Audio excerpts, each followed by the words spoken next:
Assalamualaikum. I hope you all are fine and doing good.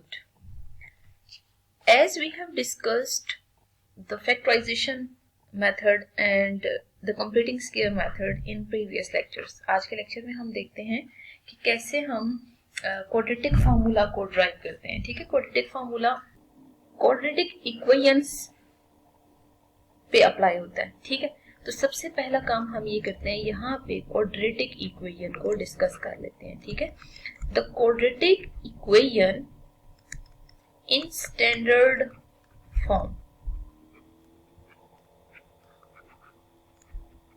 Is, अब जो standard form है ना वो होती है a x square plus b x plus c equal to 0 where a b c belongs to are.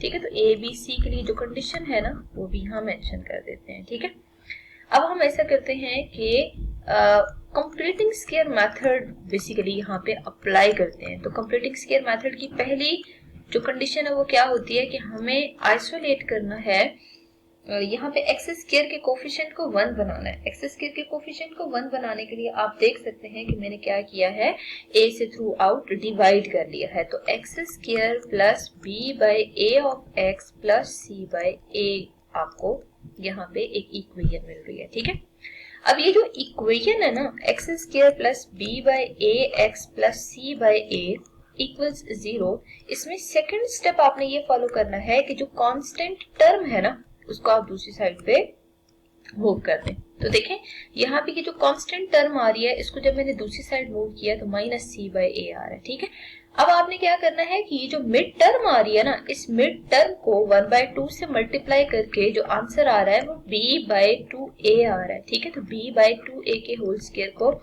आप left side पे भी ऐड कर दें और राइट साइड पे भी ऐड कर दें। ठीक है, तो ये देखिए मैंने पहले b/2a के होल स्क्वायर को लेफ्ट साइड पे भी ऐड किया और राइट साइड पे भी ऐड किया। एडिशन के बाद ये b/2a प्लस x का होल स्क्वायर फार्मूला बन रहा है और दूसरी साइड पे अगर देखा जाए तो minus c by a plus इसको ओपन कर दें तो b square plus 4a square answer आ रहा है। ठीक है, अब देखिए अगर हमने यहाँ पे सॉल्व करना है ना तो हमें दोनों साइड पे स्क्वायर रूट लेना चाहिए। ठीक है, तो यहाँ पे taking square root on both sides, दोनों साइड पे जरा स्क्वायर रूट लें तो square root of x plus b/2a का होल स्क्वायर आ रहा है यहाँ पे।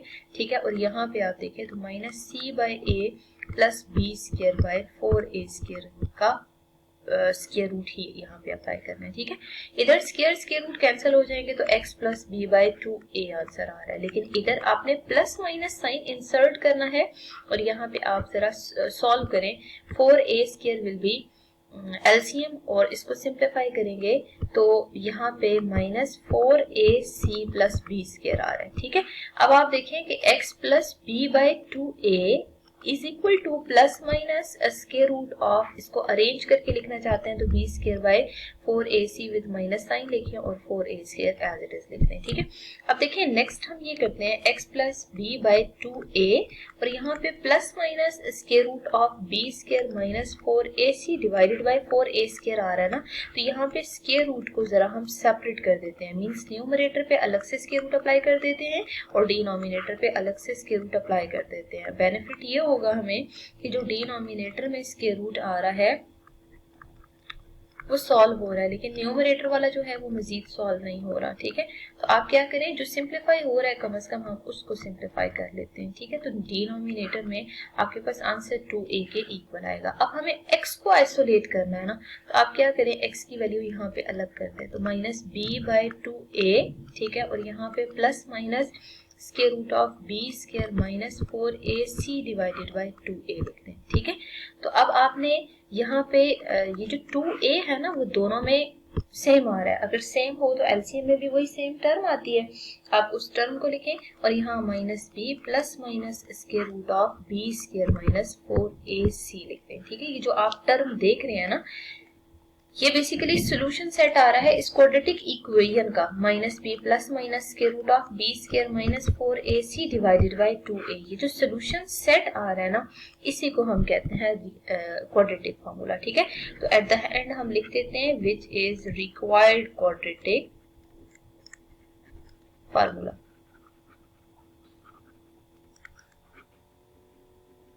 ठीक है, तो आप देख सकते हैं कि क्वाड्रेटिक फार्मूला को ड्राइव करने के लिए हमने कौन सा मेथड यूज किया है, कैन बी डिराइव्ड फ्रॉम या bye completing square method.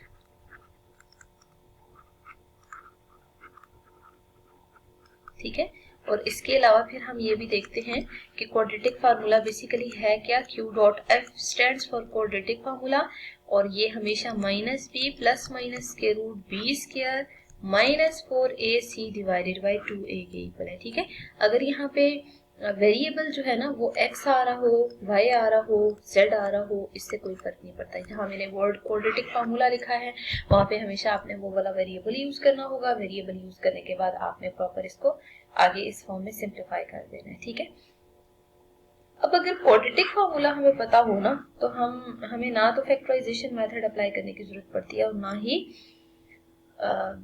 Completing square method. ठीक है, तो डायरेक्ट ये अगर हमें याद हो जाता है, मीन्स ये फार्मूला हमें बेसिकली याद रखना है। ठीक है, अगर ये फार्मूला याद हो जाता है तो हम डायरेक्ट इस फार्मूला को अप्लाई करके वैल्यूज फाइंड आउट कर सकते हैं अननोन्स की। ठीक है, और अननोन यहाँ पे वो वेरिएबल होगा जिसमें इक्वेशन गिवन होगी। यहाँ तो a x square plus b x plus c equal to 0 equation थी ना, तो ऑब्वियसली एक्स इक्वल होगा माइनस बी प्लस माइनस के root b square minus 4ac divided by 2a के इक्वल। ठीक है, लेकिन अगर फॉर एग्जांपल हमारे पास यहाँ पे वेरिएबल चेंज हो जाता है, जैसे इधर x की जगह हमें y गिवन हो। ठीक है, मतलब वेरिएबल तो कुछ भी गिवन हो सकता है जिसमें वो क्वाड्रेटिक इक्वेशन गिवन होगी।